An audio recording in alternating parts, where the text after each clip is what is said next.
sommes ce matin avec Élodie Huchard, avec Sabrina Medjeber, avec Philippe Bilger, Olivier D'Artigol, avec Gauthier Lebret. Je pense que Nathan Dever est attendu d'une seconde à l'autre. Et à 10h, nous serons avec Gérald Darmanin pour évoquer notamment le pouvoir d'achat. Je découvre parfois des informations que je peux vous donner quasiment en direct. Olivier Faure jugeait que Jean-Luc Mélenchon rend impossible une alliance à gauche après les européennes. Il n'y a aucune possibilité aujourd'hui de retrouver quelqu'un qui traîne Jérôme Guedj de délateur. C'était le 7 mai. Et il y a quelques minutes, Monsieur Faure, qui vend son âme pour une pleine de lentilles, et ce n'est pas nouveau, pas de personnalité outrancière, selon Olivier Faure. Cette fois-ci, il a parlé de Jean-Luc Mélenchon. Je ne sais pas de quel côté vous serez, Monsieur D'Artigol. Peut-être serez-vous dans la coalition où il y a le NPA. Ni moins de... Le NPA. Non, je ne sais pas. Le NPA, mais j'imagine s'il y avait une coalition... Vous n'avez d'ailleurs pas à me poser cette question, je viens sur votre plateau mais je vous pose pas la question. Je ne vous pose pas la question. Commenter, décrypter et analyser. Je ne vous pose pas la question, puisque je dis je ne sais pas. Je ne sais pas. Il y a toujours chez vous cette vigueur du jeune chiracien qui, dans votre chambre, avait des paysages de chamalières et écoutait des cassettes avec de l'accordéon. Moi, vous n'avez pas à me rappeler mon... Si vous me permettez, à Chamalières, il n'était pas vraiment chiracien, mais bon, c'est autre chose. Pardon, giscardien, j'ai dit chiracien. Non, pardon, parce que je ne voulais pas... Non, mais on va en parler, mais ce deux poids, deux mesures. Oui, mais on va en parler. Dans la coalition du Front Populaire, il y a le NPA. Mais vous voulez que je vous sorte des déclarations de Ciotti sur le RN? Il y a encore quelques... Oui, enfin, Ciotti n'a pas fait l'apologie du terrorisme, contrairement au NPA. Je vous répète. Je dis simplement sur les Olivier, pardonnez-moi, pour le moment, vous pourrez répondre tout à l'heure, mais là, je donne 2 ou 3 informations. Dans la coalition du Front Populaire, il y a le nouveau parti anticapitaliste, qui le 8 octobre, a expliqué que le Hamas avait raison de faire ce qu'il a fait. Eh bien, les gens qui voteront pour le Front Populaire, ils voteront avec cette prise de position. Chacun, après, a sa conscience et chacun fait ce qu'il veut. Mais il faut le dire, et vous n'avez pas entendu dans la gauche républicaine, je termine, vous n'avez pas entendu dans la gauche républicaine ni François Hollande en parler, ni Jean-Marc Ayrault qui fut son Premier ministre en parler, ni Manuel Valls pour Raphaël le moment, ni Monsieur Glucksmann, personne. Vous imaginez s'il y avait, je termine, vous imaginez s'il y avait à droite une coalition ou une sorte de groupuscule nazi était présent, vous imaginez ce qui se passerait dans l'espace médiatique. Les gens qui voteront... Mais les gens font ce qu'ils veulent. Si les sondages ne se trompent pas, ils les donnent à 28%. Ils le savent. Ils voteront pour les propositions du programme présenté par le... Bien sûr, mais c'est toujours 2 poids, 2 mesures. C'est-à-dire quand certains s'allient avec des groupuscules, ils sont montrés du doigt, mais vous, en fait, vous êtes prêts à... Enfin, pas vous, ceux qui voteront, ils sont prêts à tout. Ils sont prêts à tout. Ils sont prêts à tout. Permettez-moi simplement, l'observateur que je suis, de le souligner. Bon, vous êtes dur avec Valls, tout de même. Oui, mais il va sans doute parler. Vous avez raison. Il va sans doute dit des choses fortes. Mais je répète, sur le Front Populaire, j'attends les artistes, j'attends les essayistes, j'attends les intellectuels, j'attends tous ceux qui parlent. Ils soutiennent le Front Populaire. Il suffit d'aller sur Instagram, ils soutiennent tous le Front Populaire. Et ils sont avec le NPA, le nouveau parti anticapitaliste de Monsieur Poutou. Eh ben, celui qu'on attend surtout, c'est Raphaël Glucksmann. On a eu Gabriel Attal porté disparu pendant 48 heures, qui a fini par revenir. Et là, c'est Raphaël Glucksmann. On ne sait pas où il est. On ne sait pas où il est, on ne sait pas ce qu'il en pense. Mais il est le cocu de travail de l'affaire. Et il l'accepte. C'est formidable, il a fait 13%, c'était ses électeurs, c'était sur lui, et lui, c'est vous dire la puissance et la force et le rouleau compresseur qui existe à gauche. Je suis sidéré. Qu'est-ce qu'il doit penser aujourd'hui? Ah ben Bellamy, c'est autre chose. Bellamy, ça n'a pas de rapport. Pardonnez-moi. Il a fait gagner 100 circonscriptions au PS. Il a fait gagner 100 circonscriptions au PS. Marion Maréchal, Zemmour. Et Olivier Faure s'est assis complètement sur les revendications du Marion Maréchal a acté hier sa rupture avec Éric Zemmour, l'accusant de vouloir présenter des candidats au RN. Je vous propose effectivement d'écouter l'un et l'autre. Tout d'abord, Marion Maréchal. Éric Zemmour a décidé, malgré notre opposition, de présenter le maximum de candidats contre cette coalition des droites dans toute la France, prenant ainsi le risque de faire perdre cette inédite espérance de battre Emmanuel Macron et l'extrême gauche. Cette décision est une triple faute. Nous refusons le principe de candidature de division à l'occasion de ces élections législatives. Avec nos parlementaires Guillaume Pelletier, Nicolas Bay et Laurence Trochu, j'appelle à soutenir partout en France, dans toutes les circonscriptions de France, les candidats uniques de la coalition des droites. Et je demande à tous les Français qui m'ont fait confiance de soutenir avec nous l'union plutôt que la division. Faisons passer l'intérêt de la France avant l'intérêt des partis. Unissons nos forces et nos votes pour infliger une défaite historique à Emmanuel Macron et empêcher la victoire de la coalition de la gauche et de l'extrême gauche qui plongerait la France dans le chaos. Bon, on va écouter la réaction d'Éric Zemmour, mais avant cela, il y avait 5 députés européens chez Reconquête. Bon, il n'y en a plus qu'une, Sarah Knafo.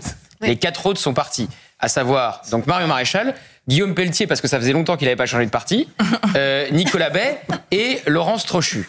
Et hier, moi j'ai changé avec l'entourage hier soir après l'intervention d'Éric Zemmour, de Marion Maréchal. Il a eu des mots très durs. Il l'a appelé toute l'interview Marion Maréchal Le Pen. Oui. Il a dit elle est pour le regroupement familial. Oui. Elle rentre chez sa tante. C'est ce qu'a dit Éric Zemmour hier. Oui, bon, ça c'est une formule, mais voilà. elle est plutôt ironique et amusante d'une certaine manière. Oui, bien sûr. Mais ça pose quand même un problème, même pour les électeurs qui ont voté pour une liste et dont 4 membres quittent le parti 24 heures plus tard. Quand Gilbert Collard était eurodéputé et a quitté le RN pour rejoindre Reconquête, ça posait le même souci. Oui, mais là, c'est 24 heures plus tard. C'est-à-dire que les militants qui ont voté pour Reconquête, forcément, ils peuvent être surpris que 4... comment ? Ils ont fait la campagne. Oui, oui, ils ont fait la campagne. Ils peuvent être surpris quand même, on peut dire ça. Oui, ils peuvent être surpris. Les dissensions internes, elles étaient visibles. Philippe Bilger, toute la campagne. Un peu d'intuition, ces électeurs... Le désastre était d'une certaine manière programmé. Voilà.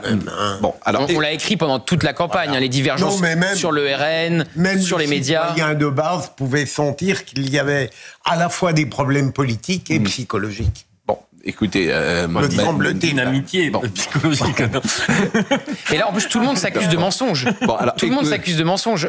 Marion Maréchal dit Éric Zemmour va présenter des candidats face au Rassemblement national. Éric Zemmour répond c'est un mensonge. J'ai eu accès à des boucles d'échanges où effectivement Éric Zemmour lui répond non, je ne présenterai pas de candidat face à tout le monde et face au candidat RN. Moi après j'appelle l'entourage de Marion Maréchal, mais si il va présenter 400 candidats à Reconquête face au Rassemblement national. Donc en plus on n'y comprend plus rien. C'est vraiment devenu une affaire de personnes et plus une affaire politique. Je vous donne Sabrina la parole, mais écoutons la réponse d'Éric Zemmour qui est assez virulente. Madame Maréchal vient cet après-midi pour nous dire que cette préparation raisonnable et rationnelle, parce que nous devons, vous savez, c'est concret. C'est simplement, dimanche soir, on ne peut plus déposer de candidat. Est un obstacle majeur à l'union. Elle ment. Donc elle vous a trahi. Ah oui, elle ment. Vous comprenez ? Car c'est elle-même hier qui m'a dit qu'il n'y avait pas d'union et qu'elle n'avait pas réussi à faire l'union. Donc Madame Maréchal ment. Elle est entourée de professionnels de la trahison. Si vous voulez, moi, vous savez, je vais vous dire, Madame Maréchal a été élue comme tête de liste de Reconquête. C'est moi qui l'ai désignée comme tête de liste. Vous le regrettez ? Ce sont mes militants qui ont fait sa campagne. Vous savez, moi j'ai reçu des gens qui ont fait des chèques de 10 €, des vieilles dames qui font des chèques de 10 € pour la campagne de Madame Maréchal. Et au bout de 48 heures, elle trahit ces gens.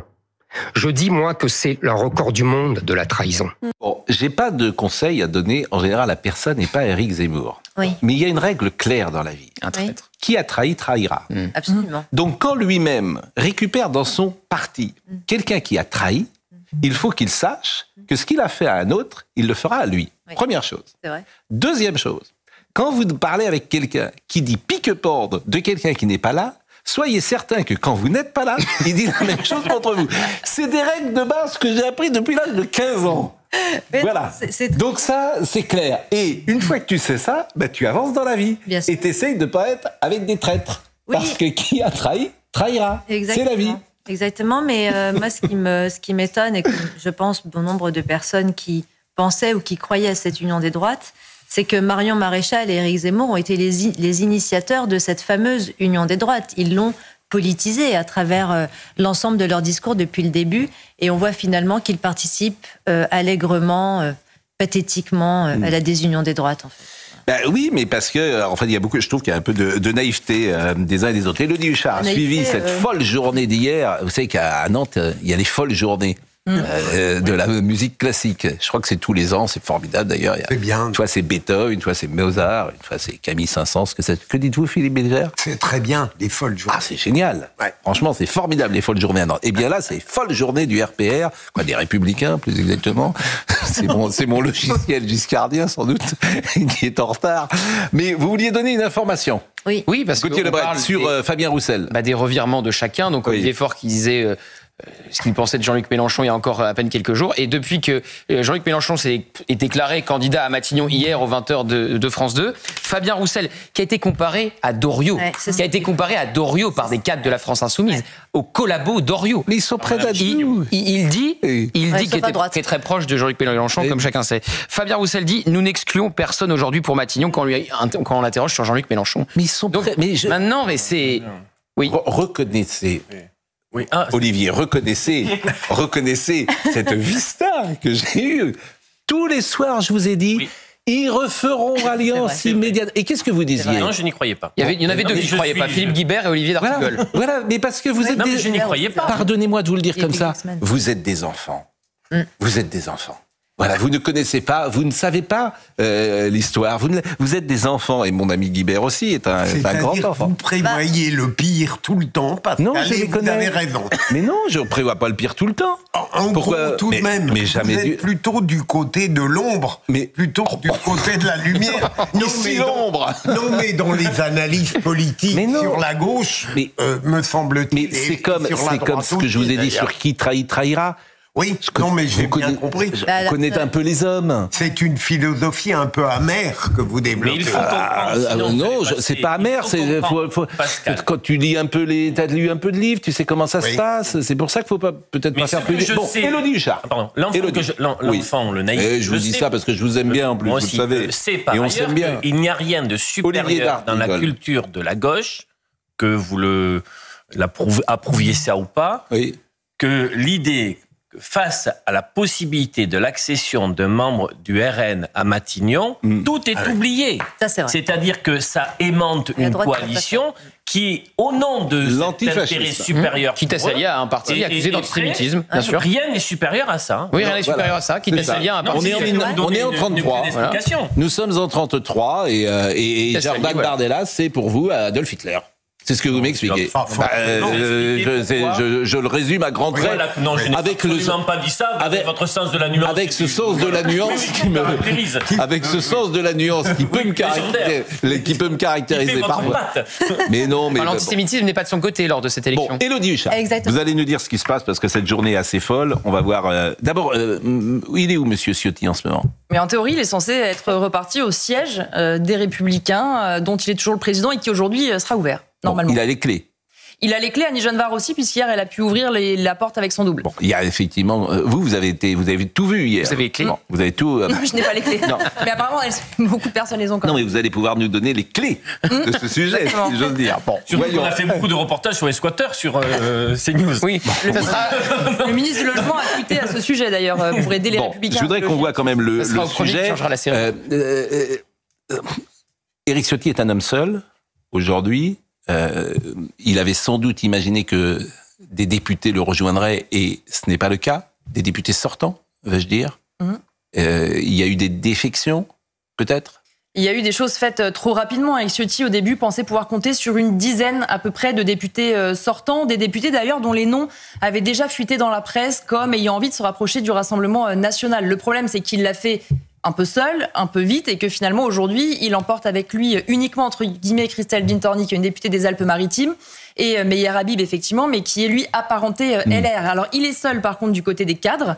C'est très clair. En revanche, là où il n'est pas seul, c'est du côté des militants, puisque les élus... Militants, sympathisants, et qui sont plutôt sur sa ligne, sans doute. C'est ce qu'on disait hier. Et pour ça, d'ailleurs, que le reste des cadres du parti ne veut surtout pas d'une consultation des militants de manière officielle, parce qu'ils savent très bien que si on donne la parole aux militants, l'accord sera validé par les militants. Évidemment, et c'est tout. En fait, je fais un parallèle avec Emmanuel Macron tout à l'heure, c'est aussi une manière de gouverner qui est remise en cause aujourd'hui. Et c'est pour ça qu'on est en train de changer d'époque. C'est-à-dire que tous ceux qui ont gouverné depuis 40 ans, on leur dit on veut plus être gouverné comme ça. C'est ce que, me semble-t-il, disent les électeurs. Ils le disent à Emmanuel Macron, ils le disent aussi aux chapeaux à plumes qui sont déconnectés de leur base. Alors, on regarde le sujet d'Augustin Donadieu et on en parle ensemble. Éric Ciotti contre-attaque.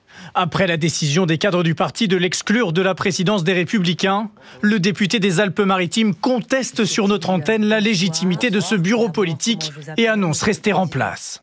Je suis président des Républicains et je le reste. Les militants m'ont élu et seuls les militants pourraient me refuser cette légitimité. Éric Ciotti se présentera donc aux électeurs le 30 juin prochain sous les couleurs des Républicains. Je me présente avec l'étiquette de ma famille politique, les Républicains. On vous l'a enlevé l'étiquette. Et je me présente avec l'étiquette de mes convictions, de mes idées, celles d'un homme de droite. Un homme de droite qui ne sera pas seul à être soutenu par le Rassemblement national. J'ai préparé avec mes équipes les investitures pour les élections législatives. Il y en a à ce stade autour de 80. Éric Ciotti a également annoncé sur notre antenne souhaiter consulter les militants LR sur la décision de son exclusion après les élections législatives. Je salue Jean-Marc Sylvestre qui me dit une chose intéressante. On peut s'interroger qui dans un parti a la main sur l'argent? Qui signe les chèques? Ça, c'est très intéressant, effectivement, comme question. C'est le trésorier qui gère tout ça, Daniel Pascal, qui fait partie maintenant de la nouvelle direction collective, qui n'a pas suivi. Mais c'est pas le président qui signe les chèques? Sous délégation et signature. Oui, et le problème, c'est que là, quand vous avez un président et un trésorier où tout se passe bien, c'est assez facile parce qu'il y a une logique. À partir de maintenant, mais par exemple, c'est Daniel Pascal hier qui a expliqué aux salariés qu'il ne fallait pas se faire de soucis pour leur contrat, que malgré le siège fermé, ils étaient bien toujours sous contrat. Oui, mais c'est illégal ou pas? C'était illégal d'avoir fait cette procédure, visiblement, d'avoir viré comme ça Éric Ciotti? Est-ce qu'il y a un problème de légalité? Oui, parce qu'en fait, le bureau politique a bien été convoqué. Là, il n'y a pas de problème, mais il n'a pas été convoqué par Éric Ciotti, mais par Annie Genevard, qui est secrétaire générale, et surtout, pour organiser un bureau politique, dans les statuts, il est prévu un certain nombre de choses. Il doit y avoir soit une saisie, par exemple, par le Conseil national, un quart du Conseil national qui demande au président de l'organiser. Tel qu'il a été organisé, le bureau politique n'est pas dans les clous, donc Éric Ciotti peut contester son exclusion. Ce qui va arriver, c'est qu'on aura de nouveau un BP dans une semaine et demie. Et ça peut être en référé, j'imagine, parce que c'est intéressant d'ailleurs. Là, maintenant, ça sera effectivement justifié. Monsieur Larcher. La liste des candidats doublement soutenus par le RN et les Républicains devrait tomber aujourd'hui. On révèle le nom de Charles Prats, l'ancien magistrat spécialiste dans la lutte contre la fraude sociale. Et pour attirer plus de députés, puisque comme le disait très justement Élodie, c'est le grand problème d'Éric Ciotti, c'est de ne pas être suivi par ses troupes, l'accord pourrait consister à ne pas leur mettre le logo du Rassemblement national sur leur bulletin de vote, tout en n'ayant pas de candidat RN face à eux. Donc il y aurait dans une circonscription un candidat LR dissident, un candidat LR officiel et pas de candidat du Rassemblement national. En cas d'accord. En cas d'accord, absolument. En cas d'accord. Ça va être coton. Ou par exemple, vous avez, pour reprendre l'exemple de Meir Habib, il a réussi à manœuvrer pour ne pas avoir. Il n'a jamais eu de candidat RN face à lui. Il n'est pas fâché avec Éric Ciotti, il soutient plutôt l'accord, mais il n'aura pas non plus de candidat dissident face à lui, puisqu'il est plutôt bien avec la nouvelle direction des Républicains. La voix de Gauthier Lebret. Je vous propose d'écouter Monsieur Larcher, qui était hier soir sur TF1, je crois, et qui a parlé d'Éric Ciotti. C'était la position de Gérard Larcher. Philippe Bilger. Il y avait une question à poser à Gérard Larcher hier soir, et évidemment, il n'a pas été posé. Que faites-vous si la majorité des militants des Républicains approuvent la position d'Éric Ciotti? J'aurais été curieux de connaître la réponse de l'excellent Gérard Larcher. Mais c'est tout le problème. C'est tout le souci quand je dis ceux qui gouvernent. On a parlé de Jean-François Copé, de Valérie Pécresse. Ils sont allés auprès des électeurs. Je ne les mettrai pas sur le même plan. Non, mais ils sont allés auprès des militants. Ils sont allés auprès des militants. Qu'est-ce que vous voulez que je vous dise? C'est Monsieur Ciotti qui a gagné.